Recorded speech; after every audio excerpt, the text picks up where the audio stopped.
Shin ka san gaskiyar abin da ya sa Buhari ya rabu da matarsa ta farko mai suna Safinatu?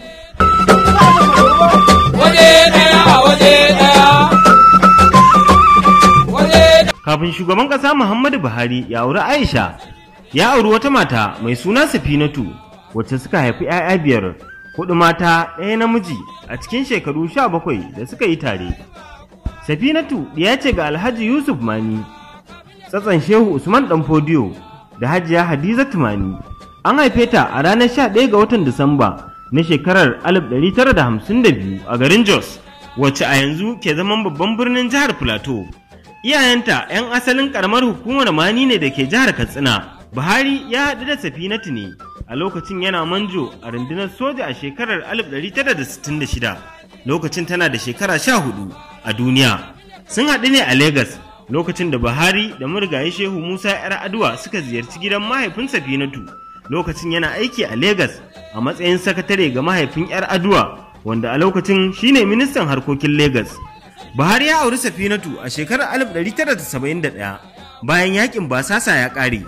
Safinatu ce matar Buhari a lokacin da ya mulki Najeriya a mulkin soji.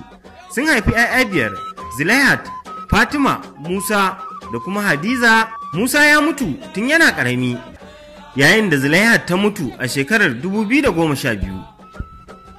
Al'amura sun canza a rayuwarsu ta aure bayan Babangida ya jagoranci hamɓarar da gwamnatin Buhari a ranar 27 ga watan Agusta na shekarar 1985. Sannan kuma ya garkame shi na tsawon shekaru 3. Ɗaya daga cikin abubuwan da Buhari ya yi bayan fitowarsa daga gidan yari shine sakin Safinatu.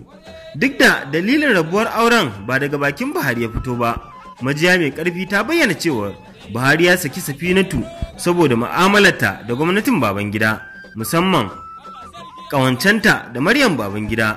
Jaridar City People ta rawaito cewa Safinatu ta bayyana cewar ta kulla alaka tare da kusantar gwamnatin Babangida ne, ko hakan zai sa a sako mata mijinta. Sannan kuma rayuwa ta fara yi musu wahala saboda garkame Buhari da Babangida yi. City People ta ce Buhari ya gargaɗi Safinatu cewar kar ta sake ta sakar wa Babangida fuska, balle ta kusanci iyalinsa ko gwamnatinsa bayan sun yi masa juyin mulki. Shekara ɗaya bayan rabuwar aurensa da Safinatu, Buhari ya auri Aisha lokacin tana da shekaru 18 a duniya. Safinatu ta mutu a ranar 14 ga watan Janairu na shekarar 2006 bayan ta sha fama da ciwon sukari. An binne ta a makabartar unguwar Rimi a garin Kaduna.